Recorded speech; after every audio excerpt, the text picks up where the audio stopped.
talks and the events going on today. Great, so just initially, by way of introduction, I wanted to again thank you all for attending. It's a genuine pleasure to have so many people here today, both in person and online. I'm really confident it's going to be an incredibly powerful, informative set of talks on what's a massively important topic that fundamentally affects people's lives. So many people, and most of them women, from all walks of life and all backgrounds, and quite often older women. So as importantly, we're really pleased that the conference brought together a really diverse audience of people from different parts or sectors of the UTI community, whether that's patients or carers themselves, clinicians, other healthcare professionals, researchers, policymakers, students, and so on, both here and online. You're all welcome, and I hope that along with the talks themselves, which you'll enjoy and learn from, the relationships and connections that you make today will be an important part of addressing a major unaddressed worldwide health issue, and one that I've alluded to that represents a major health inequality. As you will all know, you're a well-informed audience. UTIs are one of the most common infections seen in primary care. Up to half of all women will experience an acute UTI, with almost a third of those women who've had one being subject to a recurrence at some point. Although anyone can get a UTI, they're particularly common in older women, as I've said. And there's lots of, there are studies that show that 21% of older women, i.e. those aged 65 or older, in England had at least one clinically diagnosed UTI over the 10-year study period from that particular study. UTIs are a major driver of antibiotic prescribing in primary care, and multi-drug resistant infections are increasing. UTIs are also one of the most common causes of sepsis as diagnosed and treated in hospitals, which obviously can be fatal. So I can't underplay how big an issue this is, and one that doesn't get the attention it deserves. And we hope from today that we will play a small part in addressing that and moving those agendas forward. And since Antibiotic Research UK began as a charity about 10 years ago, we developed a patient service about 5 or 6 years ago because of the demand. And it's interesting to note that of all the contacts we get, about 50 to 60% of those are from people with chronic and complex UTIs.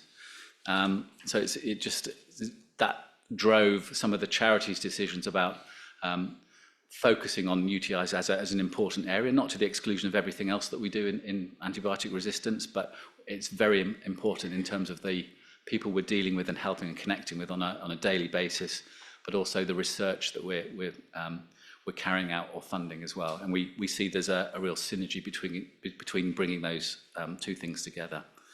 And linked with that, there are a couple of developments that we want to talk about today.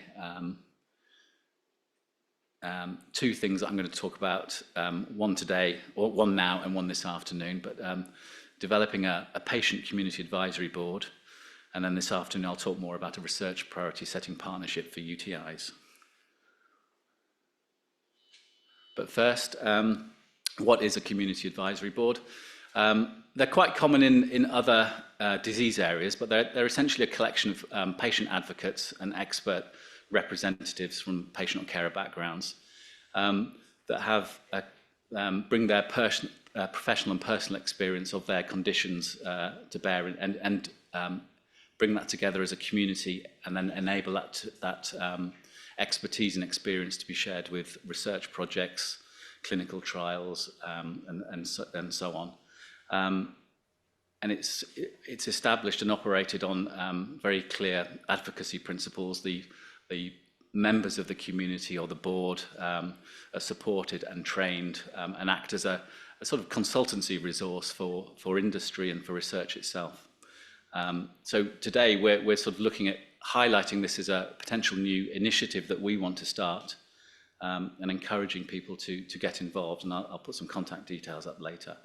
But it becomes a neutral and professional source of advice for the wider research community or industry. And as you can see from here, there's a whole list of topics that people with personal experience bring to bear in terms of the research projects and the advice that we can give, whether that's what should be the priorities be in a research program, quality of life issues, experience of different treatments, diagnostics, the impact on life, education, work, all aspects, all domains that are important to understanding diagnostics, treatment and research. And importantly, while each person that's part of this board or this group brings their personal experience, part of the board is also bringing together experience and understanding from the wider community. So they're representing, yes, themselves, but also a wider community. And part of supporting the CAB is understanding and collecting data, information, expertise and experience from the wider community. Some people ask, does there need to be CAB and AMR? And apologies for all the acronyms I'm starting to throw in, but you know, I think it's widely acknowledged that for a lot of the history of medical science and treatments, they've been developed and brought to market with little or minimal patient input. That is changing, it has to be said, and you'll see in other disease areas, quite often cancer is quite a leader in this, that such advisory boards are existing for different forms of cancer and are used as a very influential tool to decide what should be prioritised, how trials are designed, how research is carried on, and so on. And I would say for AMR, it's a different world because it's cutting across a number of different disease areas. There's not a necessarily unified or single awareness of what AMR means. And so I think there is a need for something like this to be brought together, representing the different types of resistant infections you can get, or the different organisms or bugs that are involved in people's experiences of that. And I think it would be really useful to bring together the patient representation in one place and make that formally available to industry, researchers, academics, and so on. And of course, it's an increasingly urgent issue.